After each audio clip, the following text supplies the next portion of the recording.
una de las cosas esenciales que tenemos que entender es que nuestra fe se basa en el hecho de que Jesús está vivo. O sea, de que Él está que Él murió, resucitó y ya dejó de ser el ser humano que vino a la tierra para bendecir nuestra vida, sino que es el Hijo de Dios sentado a la diestra del Padre y que tiene promesas. Muchas veces, en medio de las dificultades, en medio del servicio y en medio de la vida cristiana, hay creyentes como que se sienten huérfanos, como que se sienten solos, como que Dios está bien lejos, como que Dios no está con ellos. Entonces esa sensación de orfandad también lo lleva a cometer muchos errores y también lo lleva a una vida mediocre, a una vida muy de ser muy menesteroso. Porque la Biblia, si una de las cosas que el Señor prometió y del cual yo me regocijo, porque Él nunca fue el Señor nunca fue un, un dorador de la píldora, ni como se usa mucho ahora, la idea de generarte una vida exitosa o algo así, sino que Él dijo, en el mundo tendréis aflicción, pero confía, yo vencí al mundo. ¿Verdad? Y habló del camino estrecho, que es difícil de transitar, y nos dijo que nuestro transitar como hijos de Dios no iba a ser fácil. No iba a ser más aún también dentro de transitar, porque aquí tenemos dos cosas de las cuales tenemos que estar conscientes. Tenemos una situación externa que nos afecta, ya sea por el efecto del diablo, por el efecto del mundo, por las tentaciones, por todo lo que nos rodea, porque hay gente que no le caemos bien, por ser cristiano, por una serie de situaciones que nos afectan externamente. Pero también tenemos otra situación interna, que es la lucha con el desánimo, con la falta de fe, con todo eso. O sea, estamos en una doble lucha. Una que se genera externamente y otra que es la más terrible, la que se genera internamente. Porque la externamente es fácil de sobrellevar cuando la interna está bien solidificada. Y la interna depende mucho de nuestra relación con Dios. Depende del Espíritu Santo, depende de cómo está alimentada nuestra alma, depende de dónde está puesta nuestra vista. Realmente cuando Jesús plantea, es una locura, hermano, es una locura la cantidad de tiempo que invertimos, la cantidad de recursos, la cantidad de todo en sostener algo de este mundo, de muchas veces de privilegios de este mundo, la consecución de logros que algunas veces te quitan todo el tiempo y cero tiempo para el Señor. Cuando todo esto, dice Jesús, se va a terminar y no va a quedar nada de nada. Y dice, y es una locura para el hombre que invierte en algo que está condenado a la pérdida. Eso no significa que tengamos una actitud irresponsable frente a la vida de no proveer nuestros recursos, porque el mismo Pablo dice, el que trabaje no coma, el que no trabaje no coma. O sea, en ese sentido hay un equilibrio, pero cuando nosotros estamos en una búsqueda de atesorar cosas que a la larga van a desaparecer, sin atesorar para nuestro interior, es una locura que tiene una dimensión tremenda. ¿Por qué? Porque esa locura en la cual caemos no nos lleva a desgastarnos por cosas que eh, no van a producir nada. Entonces Jesús dice, ¿de qué aprovecha al hombre si ganara el mundo y perdiera su alma? O sea, tratando constantemente el Señor de aterrizarnos en lo que es prioritario. Ahora, estamos hablando de mi dedicación personal, porque todos tenemos que hacer servicio, todos tenemos que, por ejemplo, yo estoy constantemente tratando de bendecir a mis padres, ayudándole en todo, y a la gente que lo necesita, la sirvo también a su familia y a los hermanos que va a ver, el hermano Luis atendiendo personas, eso es parte de nuestro servicio y lo hacemos con gozo y con dedicación. Estamos hablando de nuestra dedicación interna, de cómo miramos nuestra vida, porque la vida dice, como dice Jesús, no consiste en la cantidad de bienes, ni consiste tampoco en el servicio. De hecho, Jesús nos da un golpe tan fuerte, una cachetada, pero fina y fuerte. Dice, siervo inútil eres, lo que tenías que hacer hiciste. O sea, si hay alguna jactancia en el servicio y en el ministerio, se murió con eso. O sea, no hay ni una jactancia. El servicio que estamos haciendo no tiene por qué ser exaltado de ninguna manera porque lo que teníamos que hacer hicimos. Pero Jesús tiene otras cosas para nosotros. Dice, yo mi meta conmigo es que seamos amigos. Yo no os llamaré siervos, sino amigos. Todas esas cosas son emocionantes, hermano. Son impactantes decir que Jesús tiene interés en ser mi amigo. es que ser mi amigo. Entonces, vamos viendo la trayectoria de los amigos de Jesús, dice que Noé fue su amigo, ¿verdad? Elías fue su amigo, y muchos otros, algunos que ni siquiera pudieron, vivieron la muerte, ¿verdad? Enoc caminó con Dios como amigo. Pucha, es algo impresionante eso, que Dios tenga interés en que seamos amigos, que sea tu amigo. Entonces hay muchas cosas que el Señor nos dice, pero también nos advierte de la locura de ciertas cosas. Entonces ahora yo quisiera ahondar un poquito, como siempre, con el Ministerio de Beteta. En Estados Unidos hace poco tuvo cumpleaños el pastor Ronald, bendecimos y agradecido por el soporte espiritual que nos da desde Estados Unidos. Dice, mi fe en un Dios vivo. Eso, así titulé esto, mi fe en un Dios vivo. Yo no sirvo a un Dios muerto. De hecho, la fe cristiana o la fe en Cristo Jesús se diferencia en todo el mundo por su misericordia. Nunca me voy a olvidar de los testimonios de aquella gente, por ejemplo, aquellos musulmanes que se convierten a Jesús y que nunca han visto la Biblia y que la ven por primera vez, cómo que han impactado del choque sobre amar a los enemigos, cuando ellos especialmente dicen que tú tienes que matar a tu enemigo, de la forma en que Jesús trata y de la forma en que Jesús bendice, la forma en que Él perdona los pecados, todo eso ellos quedan impactados. Me recuerdo también de una muchacha judía que le habían dicho tantas cosas sobre, sobre no leer el Nuevo Testamento, que era y como sus hermanas se convirtieron una tras otra, ella dijo, no, voy a hacer algo, dijo, y voy a mostrar que esta gente está equivocada. Y empezó a investigar la Biblia y dice ella así, desde el primer momento en que empezó a ver a Jesús y saber que era uno de los nuestros, lo amé, dijo. Amé la forma en que compartía con sus discípulos. Ella dice, yo que siempre quise, que fui defraudado por el socialismo, que yo pensé en ese mundo ideal y ver a Jesús compartiendo con sus discípulos de igual a igual, de amándolos como es y sosteniendo. Entonces dice que impacta. Entonces, ¿cómo impacta el Señor en la vida de las personas cuando le conocen? Entonces, la vez pasada estuvimos hablando sobre apasionarnos con el Señor, reentusiasmarnos con el Señor, porque estamos desgastados un poco. Entonces, vamos a ir viendo un poco eso. Dice, perdón, vamos a leer Lucas 24, 36 al 38. Lucas 24, 36 al 38. ¿Ya? Lucas 24, los que lo puedan entender, aquí también voy a... Mientras ellos aún hablaban estas cosas, Jesús se puso en medio y les dijo, paz a vosotros. Entonces, espantados y atemorizados, pensaban que había espíritu, pero él les dijo, ¿por qué estáis turbados? Y vienen a vuestros corazones estos pensamientos. ¿Se recuerdan ustedes que Jesús advirtió constantemente algo que ellos no les constantemente dijo, yo voy a morir, pero voy a resucitar el tercer día? La resurrección para muchas personas es una locura. De hecho, en la muerte de Jesús, la Biblia dice que muchos salieron de las tumbas, anduvieron por ahí dando vueltas y muchos fueron testigos de eso. Pero la resurrección es una locura.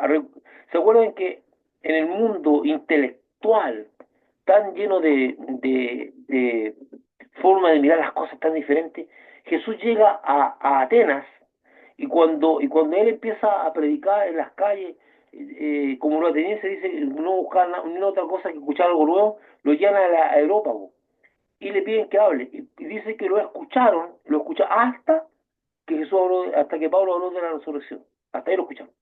La resurrección siempre ha sido incluso un tema de burla hasta el día de hoy. Hay dos cosas que afligen mucho mi corazón a mí. Cuando la gente usa el Espíritu Santo, eh, cuando dice, será obra y gracia del Espíritu Santo, cuando quieren comparar algo. A mí me aflige, cuando cada vez que escucho eso me aflige el corazón porque la Biblia es muy clara en decir que el Espíritu Santo hay que tener el respeto. Pero esta gente lo hace por ignorancia o porque copia a otros que son totalmente rebeldes o son impetuosos o mal educados. Entonces no siente respeto por las cosas de Dios. Entonces la obra de Dios en la resurrección siempre ha sido un motivo de burla. De hecho, desde el primer siglo la gente no creía que una persona pudiera resucitar. Por eso Pablo, cuando está dando el discurso, dice en un momento, dice, ¿os parece algo maravilloso, algo tan difícil creer de que Dios pueda resucitar a los muertos cuando está haciendo su defensa? Pablo está haciendo su ofrenda y dice, ¿les parece tan extraño? Bueno, Dios tiene el poder para hacerlo. De hecho, hay muchas personas que resucitaron. No para vida eterna, sino que fueron testigos. Uno de los momentos de resurrección más impactante para mí es de la vida del hijo de la viuda de Naín. Porque la Biblia dice que venía Jesús caminando con una multitud siguiéndole. Y por otro lado venía otra multitud más pequeña que iba a enterrar al hijo de la viuda. Y se encuentran ahí. Y Jesús comete dos faltas muy fuertes, o sea, una falta muy fuerte, es tocar el féretro. Tú no puedes tocar a un muerto. Y toca el féretro. Y de hecho, fue al muerto, digamos. Y ve a la mujer tan afligida, tan de que era hijo único, dice, y lo resucita. ¿Y ustedes saben cuál es la reacción del pueblo usted, le voy a recordar lo que dice. Dice, dice, grandes cosas ha hecho Dios ahora. Dios ha visitado su pueblo. ¿Sabe lo que significa decir que Dios ha visitado su pueblo? Significa que esa gente tenía una actitud de orfandad terrible. Se sentían tan huérfanos de Dios, tal como que Dios ya no estaba pendiente de ellos. Entonces cuando Jesús hace eso, dice, Dios ha visitado su pueblo. Y esa resurrección es impactante. Pero Dios hace constantemente ese tipo de cosas. Por eso mientras es sumamente importante decir que Jesús resucitó y que no solamente resucitó muerto, sino que Él resucitó. Ahora, voy a ser, digamos, abierto con usted. No entendió nunca entendí por qué Jesús no quiso presentarse resucitado al pueblo, sino que se presentó resucitado a sus discípulos y que ellos fueran testigos. Tal vez porque esta cuestión es una cuestión de fe. Pero no fueron pocos los testigos que lo dieron resucitado, fueron muchísimos. Pero no el pueblo en general, sino que, y eso avaló la acción de los fariseos y los sacerdotes para decir que esto es un engaño. Y hasta el día de hoy la iglesia y el pueblo judío le transmite a sus personas que que la acción de Jesús es un engaño. En el mundo musulmán, en el mundo de otras religiones, se habla de que es un engaño, porque ninguno de sus profetas y ninguno se habla de que ha resucitado. Entonces, mientras y dice que ellos se turbaron, como mucha gente se turba. La base fundamental de nuestra fe es que Jesús resucitó, que en aquel a cual has puesto tu fe para perdón de tus pecados está vivo, está a la diestra de Dios y la Biblia dice que está intercediendo por nosotros. Él está pendiente, dice, no os dejaré huérfanos, dice, desde vosotros, el Espíritu Santo dice, y estoy con vosotros todos los días hasta el fin del mundo.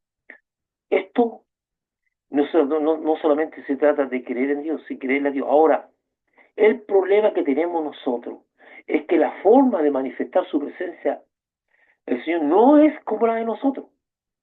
Aparentemente hay momentos, a ver, es como si yo estuviera con la Silvia conversando y de repente la Silvia está ahí hablando y yo me quedo callado.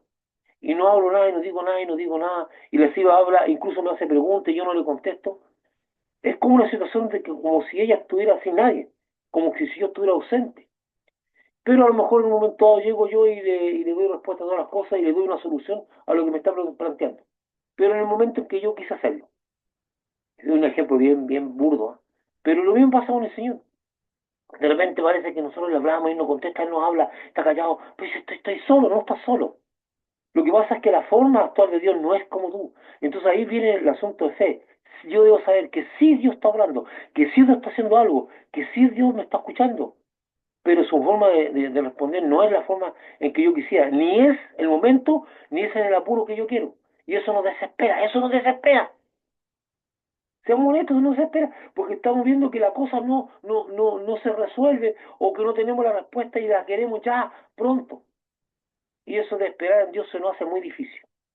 Pero una de las cosas que tiene que saber tu vida es que Jesús está vivo. Está vivo. Entonces, esto ha sido siempre la gran lucha del hombre, de Dios, permanecer en el Señor de Jesucristo. Sin embargo, esto está fuertemente ligado a saber con qué con qué Dios me estoy relacionando. Si con una persona que se manifiesta a mí viva, dando prueba evidente que está viva, o me estoy relacionando con una creencia meramente intelectual o mística de la resurrección de Jesucristo, que es el gran debate que es lo que nos echaban cara a nosotros los creyentes, que vivíamos en una ilusión, que vivíamos en una cuestión totalmente inventada por nosotros, que Jesús nunca resucitó, y esa es la lucha, pero nuestra fe nos sostiene. Hermano, es impresionante lo que hace el Espíritu Santo en nosotros, porque es el Espíritu Santo el que nos mantiene caminando al Señor. No tendríamos otra manera de estar caminando en el Señor si no fuera por la obra del Espíritu Santo, porque intelectualmente no podemos sostener nuestra fe. Nuestra fe se sostiene en forma sobrenatural y sustentada por el Espíritu Santo. No hay manera, porque ni siquiera por mente y por pensamiento podríamos entender de que estamos siguiendo a un Dios vivo. Muchas veces yo me pregunto y me pongo a filosofar, digo yo, con todo lo que yo he vivido, con todo lo que han vivido otras personas, ¿cómo es que yo me mantengo en el camino de seguir al Señor? ¿Por qué me mantengo en este camino? Y no encuentro otra respuesta que no sea la obra del Espíritu Santo. No encuentro. Creo que si no fuera porque Dios nos dio el Espíritu Santo, ya hace mucho tiempo que habíamos abandonado este camino. Habíamos todos tirado la toalla. Entonces yo veo la presencia del Espíritu Santo actuando ahí y sosteniendo mi fe, porque esto no es algo natural, es sobrenatural. Por eso, la presencia del Espíritu Santo en nuestra vida es sumamente importante. Y debo entender que Dios, que el legado del Espíritu Santo no es solamente para dones, sino para mantener nuestra fe. Incluso hay muchos textos, cuando, por ejemplo, cuando la Biblia dice el amor de Dios que ha sido derramado por el Espíritu Santo. O sea, ojo, usted no podría amar a su enemigo y ni siquiera podría tener amor de Dios para con nadie si el Espíritu Santo no se lo derramara en su corazón. El amor que usted tiene no es un amor que hace usted, sino un amor que Dios le provee para cosas, porque amar al enemigo, es muy difícil, es casi imposible. Amar a las personas, entonces dice el amor de Dios que ha sido derramado por el Espíritu Santo que nos ha sido dado. Y empieza usted a estudiar el ministerio del Espíritu Santo y dice, oh, guiará toda verdad. O sea, el ministerio del Espíritu Santo de nosotros es enorme, nos sostiene y nos guía, es una cosa grande. Ahora, ¿cuál es el problema grave que tenemos? Que el Espíritu Santo es una persona, eso no es un problema. El problema es que el Espíritu Santo es una persona que se entristece,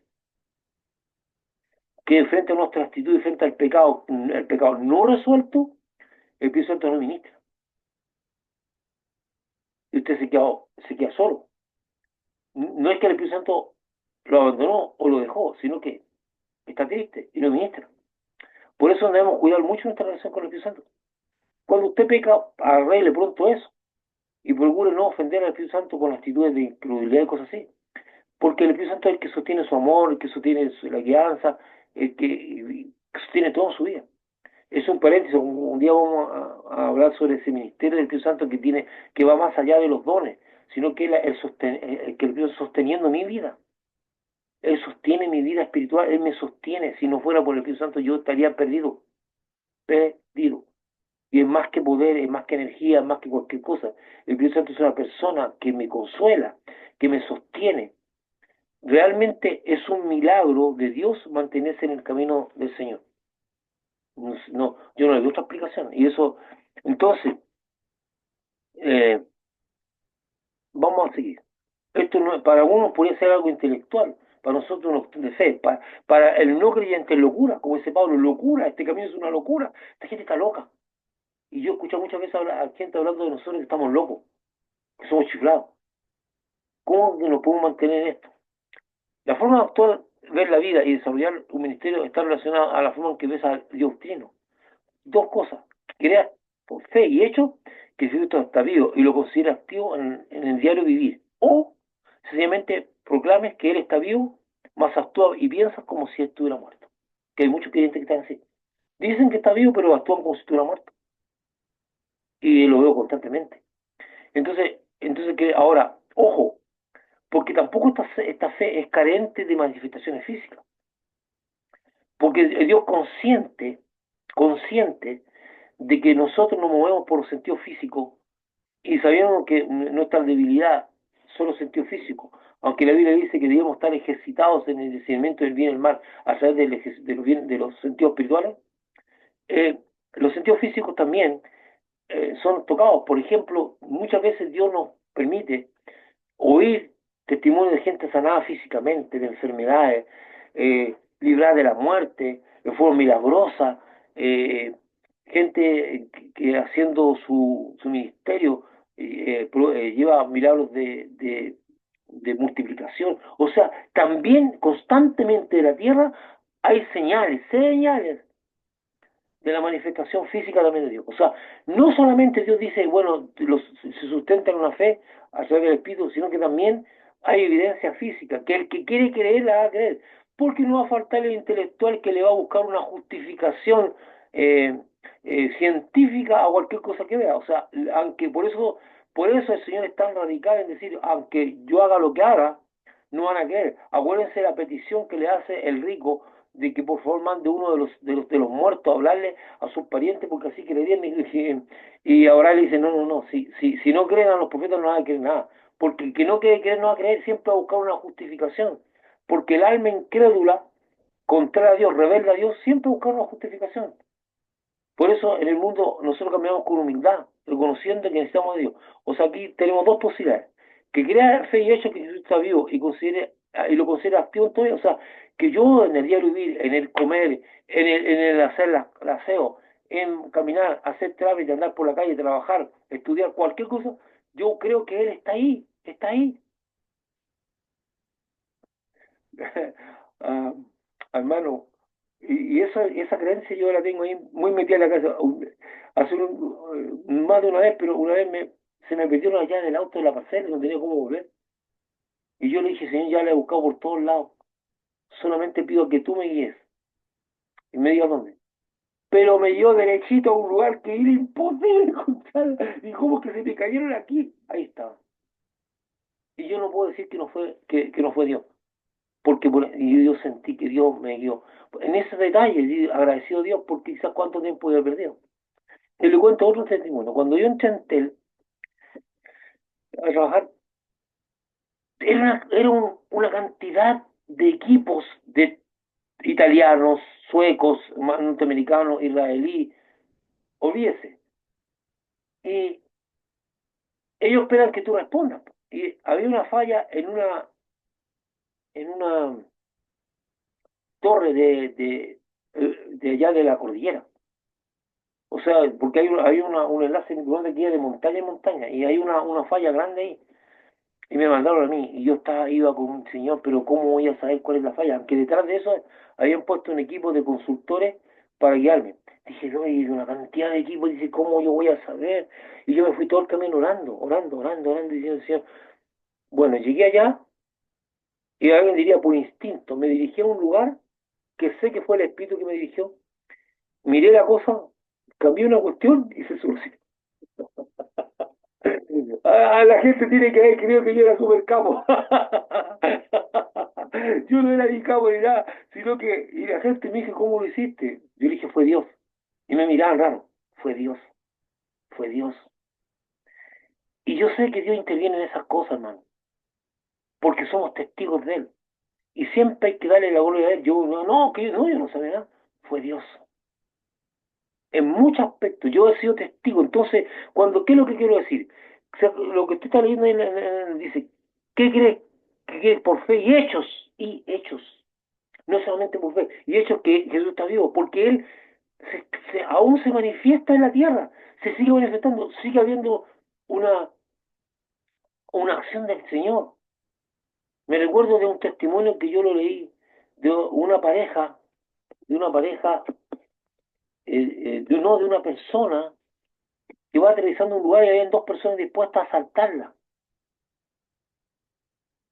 Y pasa la mujer y no la asalta. Sin embargo, viene una pareja por detrás y lo asaltan a esa persona.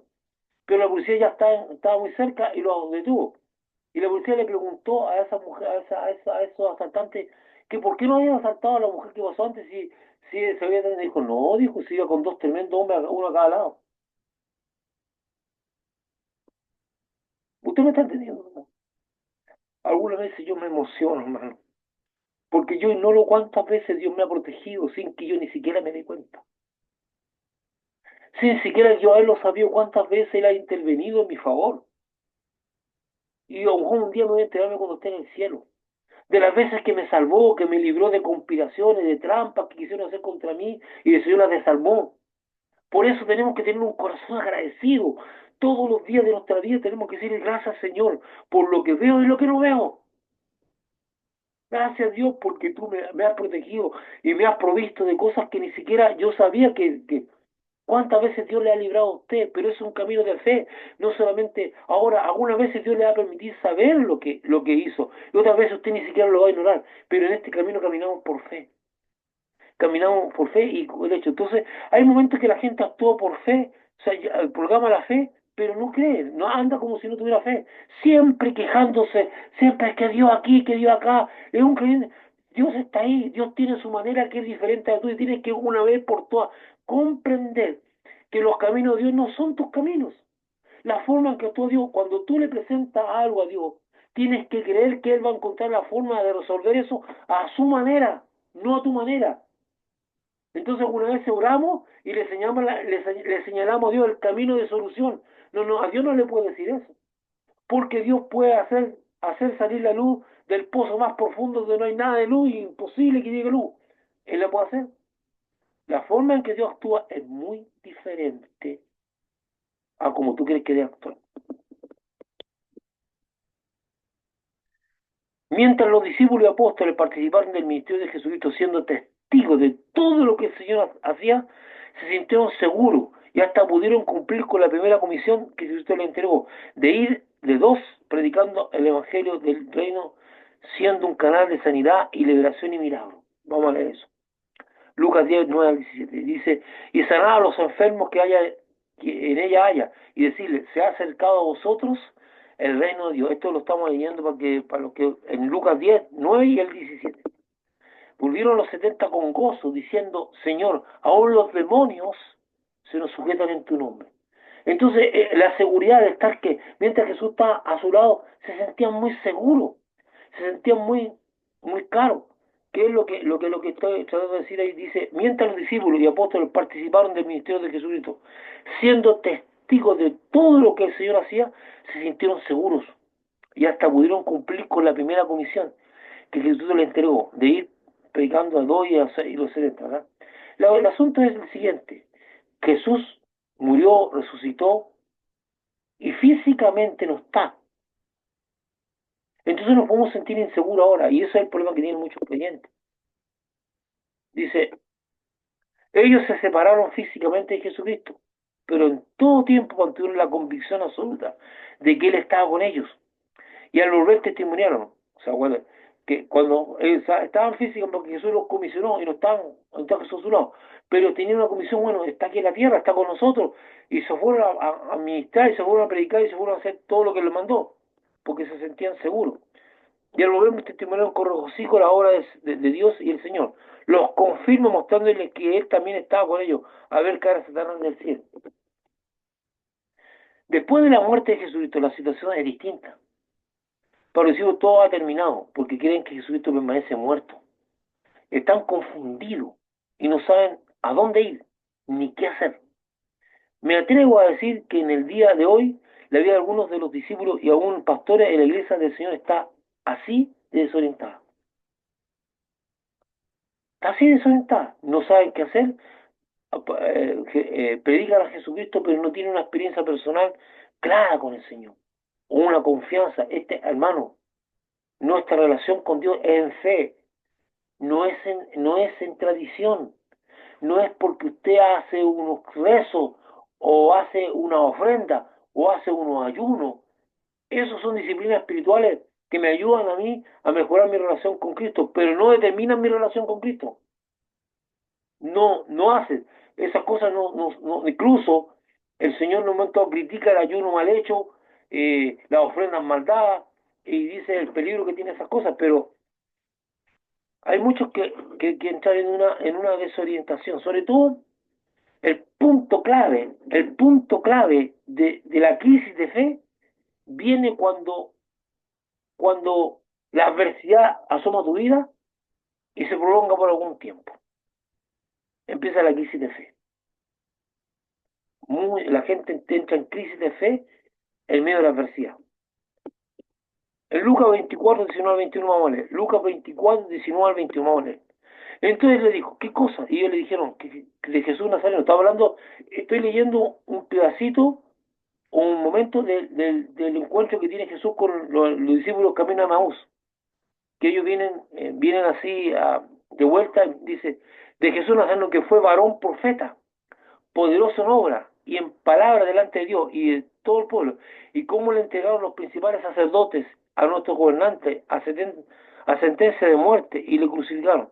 Pero nosotros, dice, esperábamos, miren, que Él era el que había redimido a Israel. Y ahora, además de todo esto, hoy es el tercer día de que esto ha acontecido. Entonces, ¿qué es lo que ocurrió?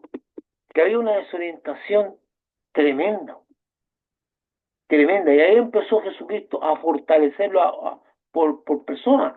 Se le apareció a las mujeres, a María, y fue la primera que recibió el impacto, estos discípulos de Maús, y empezó a confirmar que él estaba vivo.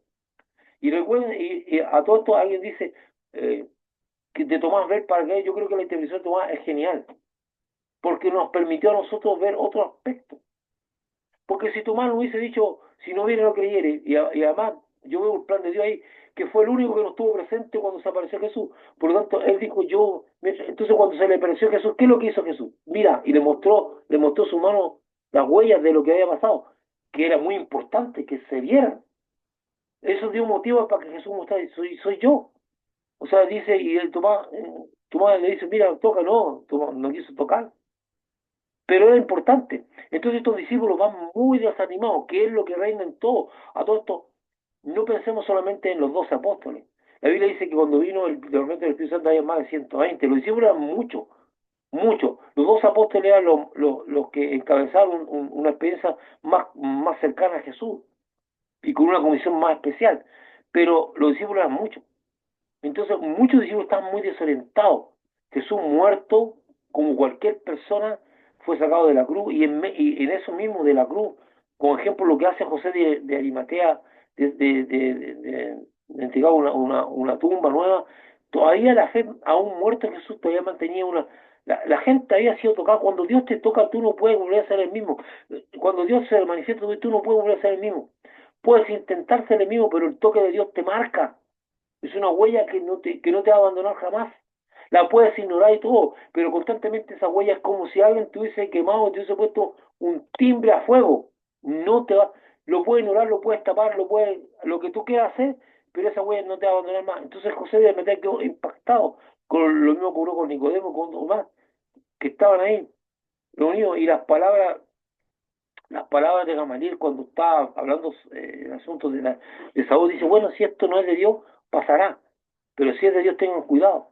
Entonces Gamaliel también tiene una actitud muy interesante en darle una luz, que las cosas que no son de Dios no permanecen, pero lo que es de Dios permanece para siempre, porque lo hizo Dios y lo que hace Dios permanece.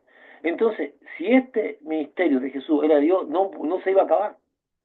Y es lo que pasó. Entonces había mucho desánimo, mucho que es lógico, porque los seres humanos acuérdense que aún no venía el Espíritu Santo sobre ellos. No podemos sostenernos por sí mismos, es una demostración muy clara. La fe nuestra no se puede sostener. Estaban muy desanimados, ¿verdad? Y ese era el estado anímico que había. Jesús murió y ya estamos, y se acabó, todo se terminó. Bueno, Jesús se manifiesta a las personas. Estos discípulos manifiestan un pesar y confusión, tal, y no saben qué hacer. Mucha gente está confundida cuando está esperando respuestas prontas de Dios y a la manera de ellos, no a la manera de Dios. No saben qué creer, ni qué pensar, ni qué hacer. Están tan convencidos de que todo terminó, que Jesús está muerto, que lo que antes esperaban ya no lo esperan, que lo que antes fue ya no lo es. A ese punto. Y yo veo esa actitud en muchas personas. Por eso es que Jesús está vivo. Por eso quería hablar de esto hoy día, que Jesús está vivo y Dios está interviniendo en su vida. No de la manera que usted cree, pero lo hace en cada detalle, en cada cosa que usted lo necesite. Hasta la cosa más simple, hasta la cosa más simple, porque el camino por fe depende de Dios. Y cuando Dios no hace algo es porque tiene algo mejor para usted. Pero Dios no amolde a Dios a su enfoque de soluciones. Porque si usted hubiese tenido una solución ya la habría encontrado. Por lo tanto, sus soluciones no sirven. Y cuando usted le pone el problema a Dios, tiene que depender de las soluciones de Dios. No es para que usted le diga a Dios, mira, Señor, este es el camino que yo espero que tú me resuelvas este problema económico, ni es este camino que yo quiero que usted me resuelva este problema de enfermedad, ni laboral, ni familiar.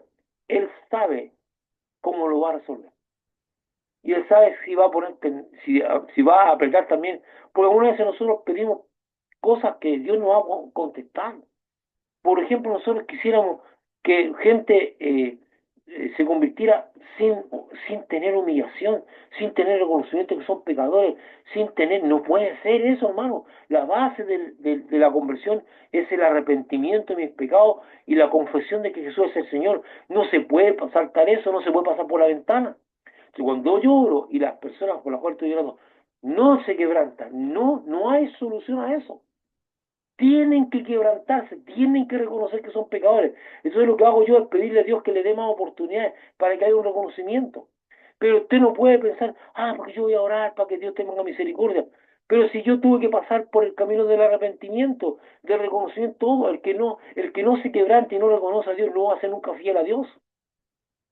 El camino del perdón de pecados pasa por arrepentirme de mis pecados y reconocer que soy un pecador. Entonces hay oraciones que digo, no, pero yo quisiera que esta persona cambiara. Es que Dios no lo va a obligar a cambiar si éste no se humilla ni reconoce. Entonces nuestro testimonio puede ayudar mucho, nos vamos a hacer. Igual que las personas que nosotros le digo que Dios cambie. Yo generalmente pido misericordia y que haya propicio, porque hay momentos en que suena el tiempo, porque cada persona tiene su momento. Y de repente todo, yo le hablé muchas veces a una persona de necesidad de arrepentirse y nunca tuve éxito. Sin embargo, llega una persona de otro momento que Dios usó con un poder diferente y esta persona sí la escucha a ella y sí se convierte. Porque el camino de Dios es de Él, no el mío. Solamente tengo que obedecer a Dios y creer por fe que pueden haber cambio. Entonces yo constantemente estoy pidiendo por aquellas personas incrédulas, inconversas, que Dios les dé más oportunidades para escuchar su palabra. Le pido a Dios, Señor, mueve gente a través de todo para que le hable, para que... Y nunca olvide esto, nunca ora al Señor.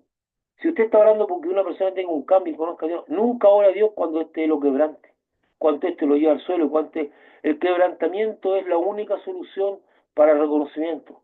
Cuando las personas ya no tienen fuerzas para nada, cuando ya todo lo han agotado, porque el que no se quiere convertir, el que no quiere reconocer a Dios, basa su falta de fe en sus propias fuerzas. Como dice, bueno, como yo me siento seguro en mí mismo, porque voy a necesitar de un Dios. Pero cuando todo se derrumba en su vida, cuando su alma cae abajo, cuando todo su ser está humillado, cuando está quebrantado totalmente, ahí alza los ojos a Dios. Y yo lo digo por testimonio bíblico. Recuérdense de Nabucodonosor, el proceso que Dios tuvo que hacer con él. El hombre era tremendamente orgulloso, vanidoso. Le manda a un profeta para decirle, te va a pasar esto, y aún así, no, ¿verdad?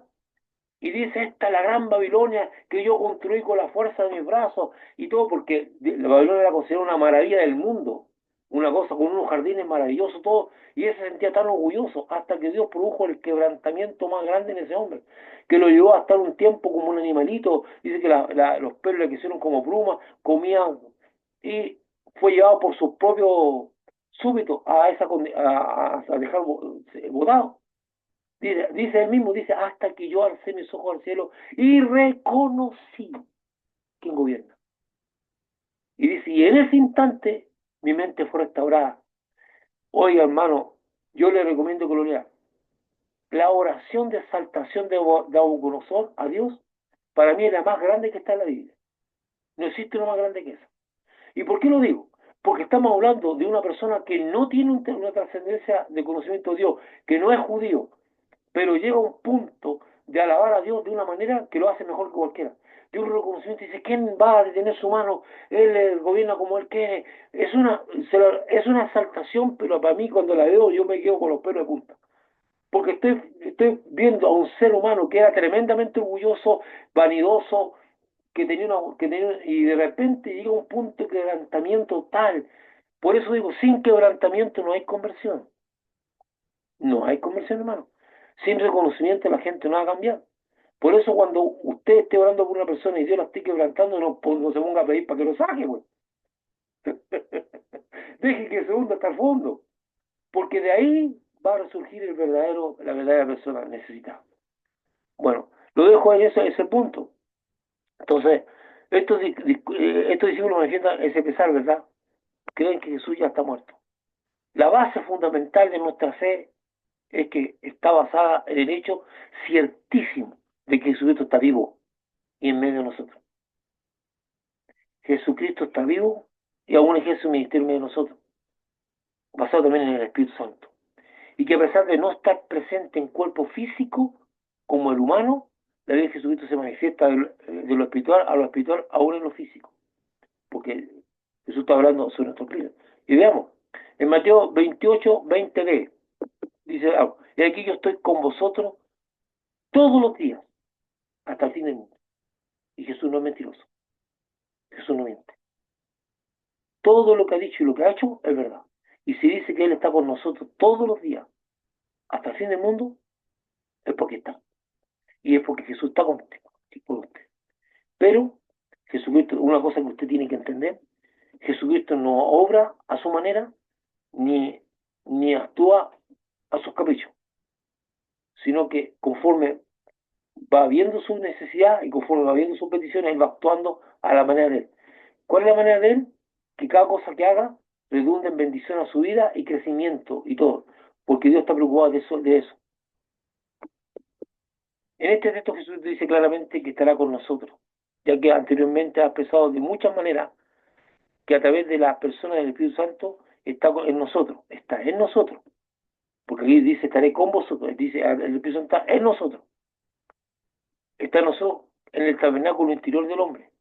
Sin embargo, esta expresión, estar con nosotros está precedida de una comisión del Señor a todos los discípulos. Esto quiere decir que Él no solamente está operando en el interior de su vida para formar al hombre interior en su misma imagen, a través de su persona revelada, sino también está participando en medio de sus discípulos para guiarlos a las acciones que Jesucristo determine. O sea, por un lado está orando en nosotros para ir cambiándonos, y por otro lado Jesús dice, bueno, yo soy la cabeza, pregúntenme a mí qué hacer, yo lo voy a guiar. Es importante, Jesús renunció a su cuerpo, porque dice, ahora de la iglesia dice, vosotros sois el cuerpo de Cristo, exceptuando la cabeza. Somos de aquí para abajo, el cuerpo de Cristo, no de aquí para arriba. Porque el pensante y el que determina qué hacer es Dios. Pero sin embargo hay usurpadores dentro del cuerpo de Cristo, que han usurpado la cabeza, que han, que han determinado qué hacer y decir, y actúan más allá de Cristo, no le preguntan nunca al Señor qué hacer, ellos hacen lo que tienen que hacer, han usurpado la cabeza, pero Jesucristo nunca renunció a ser la cabeza. La Biblia, Pablo insiste en que Jesucristo es la cabeza de la iglesia, que Jesucristo es la cabeza de todo. Jesucristo es la cabeza. Jesucristo no necesita nuestro consejo ni nada. Hay que preguntarle al qué hacer. Por un lado está todo el Espíritu Santo en cambiar nuestra vida interior, en prepararnos, en guiarnos a toda verdad y todo eso. Y por otro lado, Jesucristo nos está preparando en qué hacer, qué debemos hacer. Y hay que preguntarle a Jesús, ¿qué tenemos que hacer?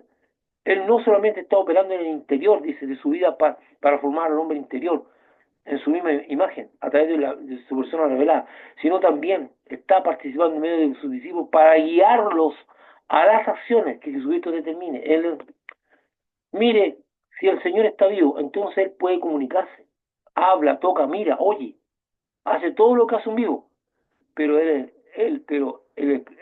es espíritu y se acomoda al espíritu, sin que por eso deje de manifestar también los sentidos humanos, si así Él lo quiere. Bueno, haciendo una sanidad. Veamos un poquito más. La gran mayoría de los problemas que enfrentan los cristianos y la iglesia de Jesucristo en el día de hoy es actuar bajo iniciativa propia, ya que no son guiados por el Espíritu Santo. Jesucristo pasa a ser espectador y aún ni siquiera eso, porque para algunos está muerto. Están más preocupados de su propio negocio que del negocio del rey, de reyes. Este es el gran pecado del cual se desprenden todos los demás pecados. Actuar como si Jesucristo estuviera muerto. O sea, lo pueden decir que está vivo con la boca, pero lo que yo diga no tiene sentido si no está avalado por mis acciones. Porque no puede haber una discrepancia ahí. El diablo, el diablo ha tomado ocasión en los cristianos, en su vida y familia, porque no son guiados por el Espíritu Santo. El diablo le teme y huye a lo que Jesucristo dice y hace. El diablo no le espanta las palabras que vengan de usted, como tampoco las acciones que nacen en su corazón. Al diablo le preocupa lo que nace en el corazón de Cristo y las instrucciones dadas por Cristo, porque sabe que eso es un éxito rotundo para el creyente. Pero lo que nace de usted, el diablo lo aplaude, incluso lo alienta a iniciativas propias. La Biblia nos enseña que cuando Dios se encuentra un hombre y se revela a él, revela a Jesucristo vivo. Sí, porque le está diciendo que Jesús está vivo. La vida de esta persona nunca más vuelve a ser la misma. La conciencia absoluta de que Cristo vivo, de que Cristo vivo lo cambia. Vea usted al apóstol Pablo, después de que Cristo se revelara a él, camino a Damasco. Pablo grabó en su corazón que Jesús está vivo. No como un eslogan, sino como una realidad diaria. Y así lo señala la Escritura. Miren, le fue prohibido por el Espíritu Santo hablar la palabra de Nacia. Hechos 16:6. Y se le mostró a Pablo una visión de noche. Cuando vio la visión de una segunda, enseguida procuró partir a Macedonia. ¿Qué visión de un varón macedonio? Dando por cierto de que Dios nos llamaba para que le anunciásemos el Evangelio. O sea, el Señor actuando en guiar a Pablo. No vas a entrar aquí, vas a ir por acá. O sea, eso es lo que hace Dios. Tú no necesitas iniciativa propia, tienes que ir en la mano con Dios. Entonces Dios dijo a Pablo, en visión de noche, no temas, sino habla y no calles, porque yo estoy contigo. Hechos 18. O sea, la acción del Señor en la vida diaria siempre está. Ahora aquí estamos hablando del servicio, pero en todas las cosas. Yo lo quiero alentar, hermano. Lo quiero bendecir, lo quiero decir, el Señor está vivo y Él va a actuar en toda la de su vida. Si anda decaído, no, Él está vivo, está con usted. Tiene que aprender a vivir en esta dirección. El Señor está vivo y dice, y Él no miente, estoy como todos los días hasta el fin del mundo. Porque esta noche, dice esta, ha estado conmigo el ángel de Dios, de quién soy y a quién sirvo. Nuevamente interviniendo ahí. ¿Verdad? Cuando en los barcos estaban por naufragar y toda la gente estaba desesperada, y eran más de 270 personas en un barco recontra chico, todo a punto de morir, y Pablo dice, no se va a perder porque el ángel de Dios me confirmó que no va a perderse la vida. Dice, estuvo conmigo. O sea, una interacción tremenda del Señor, ¿verdad? Bueno, del Señor en esto. Yo lo quiero alentar, mi hermano, es lo que Dios puso en mi corazón ahora, para que usted se anime. No está solo. Cristo está con usted. Déjese guiar por Él. Yo no quiero agregar nada mucho más a esto, sino que decirle que Dios está actuando y Él está vivo. Animarlo a que tenga esa fe de que el Señor actúa en todas las áreas de su vida y puede el Señor eh, hacer la obra que Él ha determinado para con usted. Yo lo bendigo, hermano.